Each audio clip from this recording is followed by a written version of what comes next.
Temptation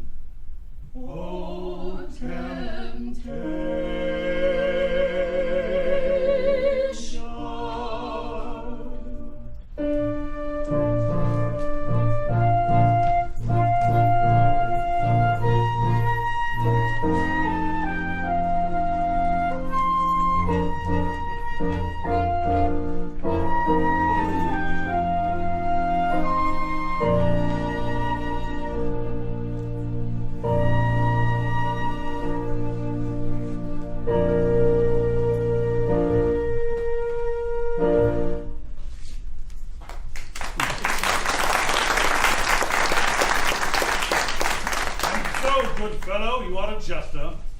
Aye, sir. And like some of my jests, out of place. I have a vacancy for such a one. Tell me, what are your qualifications for such a post? Nay, sir, I have a pretty wit. I can rhyme you extempore. I can convulse you with quip and conundrum. I have the lighter philosophies at my tongue's tip. I can be merry, wise, quaint, grim, or sardonic, one by one or all at once. I have a pretty taste for anecdote, and I know all the jests, ancient and modern, past, present, and to come. I can riddle you from dawn of day until the set of sun, and if that continue to content you not, well on to midnight and the small hours. Oh, sir, a pretty wit, I warrant you, a pretty wit.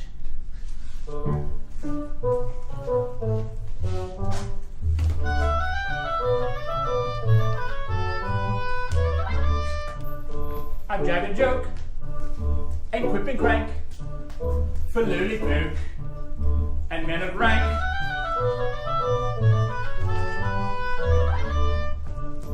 I ply my craft, and know no fear, but aim my shaft at prince or peer, at peer or prince, at prince or peer. I aim my shaft and know no fear.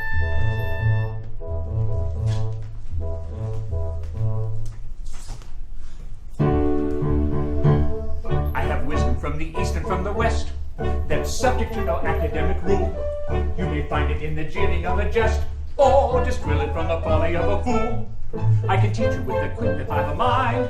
I can trick you into learning with the loft. Oh, we know all my folly, and you'll find a grain or two of truth among the chaff. Oh, we know all my folly, and you'll find a grain or two of truth among the chaff. I can send a ragged quilling with the quip. The upstart I can wither with a whip. He may wear a merry smile upon his lip, but his laughter has an echo that is grim.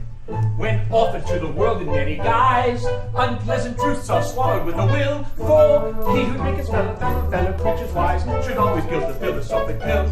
For he who maketh fellow creatures wise should always gild the philosophic pill.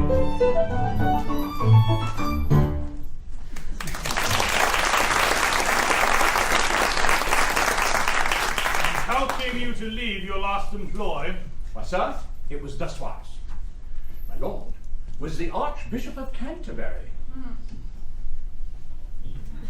And it was deemed that one of my jests was unsuited to his grace's family circle.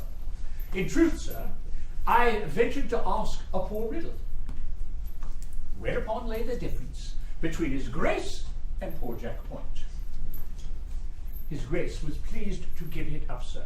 And thereupon I told him that while his grace was paid 10,000 a year for being good, poor Jack Point was good for nothing. It was but a harmless jest, but it offended his grace, who whipped me and had me set in the stocks for a scurril rogue, and so we parted. I had his leave not take post again with the dignified clergy. I trust you take care not to give offense. I have daughters. Sir, all of my jests are most carefully selected, and anything objectionable is expunged. If it pleases your worship, I will try them first on your worship's chaplain. Can you give me an example? Say that I had sat me down hurriedly on something sharp. Oh, well then, sir, I would say that thou hadst sat on the spur of the moment. I did not think much of that. Is that the best you can do? It has always been much admired, sir, but we will try again. Well then, I am at dinner, and the joint of meat is but half cooked. Well then, sir, I would say that what is underdone cannot be helped. I see. I think that manner of thing could become somewhat irritating. At first, sir, perhaps, but use is everything, and you would come in time to like it. We will suppose I caught you kissing the kitchen wench under my very nose. Oh, under her, Betty knows, not under yours. That's where I would kiss her. You see me? Oh, sir, a pretty wit, I warrant you. A pretty, pretty wit. The maiden comes. Follow me, friend. We will discuss this further in my library. I am your worship's servant. That is, I trust I soon shall be. But before we proceed to a more serious topic, can you tell me why a cook's brain pan is like an overwound clock? A truce to this fooling. Follow me. Just my luck. My best conundrum wasted.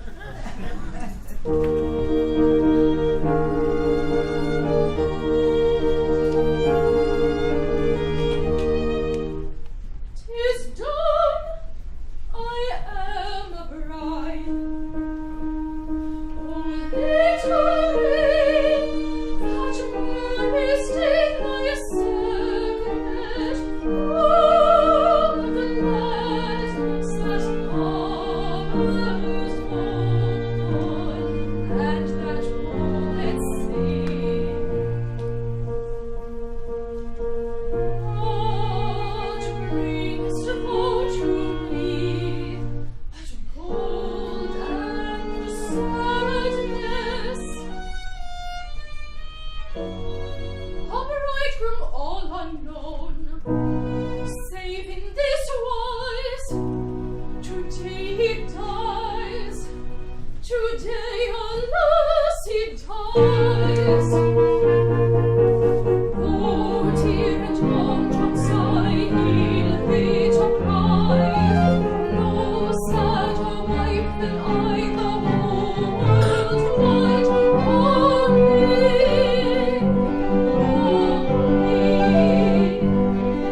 yet may there be who would consent to lose the very rose of youth, the flower of life to be in all its truth a wedded wife, no matter whose, no matter whose.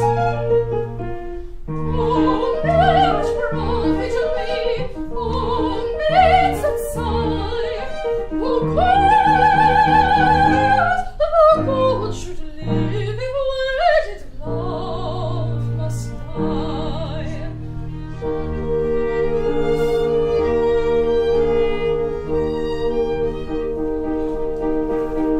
There half an hour's wrong of widow eye.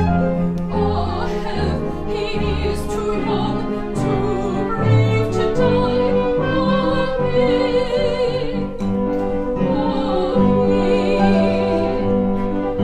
yet wives there be so weary one, I trow that they can scarcely play, so that they could in heart alone attain to widowhood. No matter how, no matter how. Oh, weary wives, who widowhood would win, rejoice, rejoice that ye have time to weary him.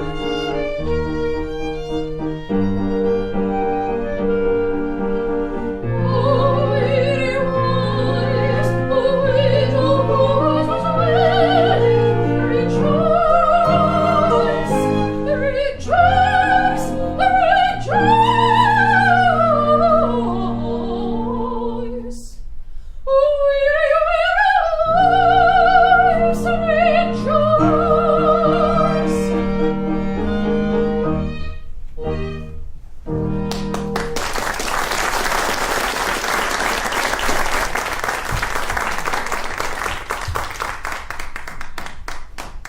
Tis an odd freak for a dying man and his confessor to be closeted alone with a strange singing girl.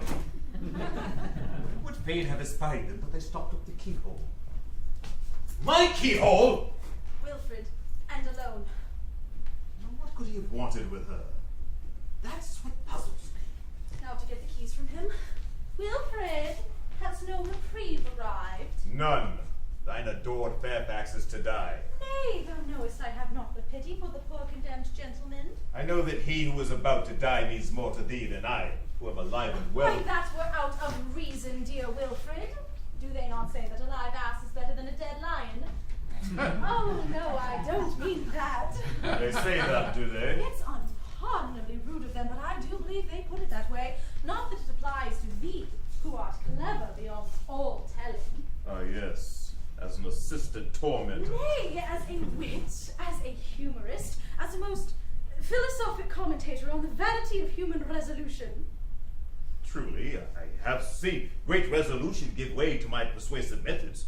Why, in the nice regulation of a thumbscrew, in the 100th part of a single revolution, lieth all the difference between stony reticence and a torrent of impulsive unbosoming that the pen can scarcely follow.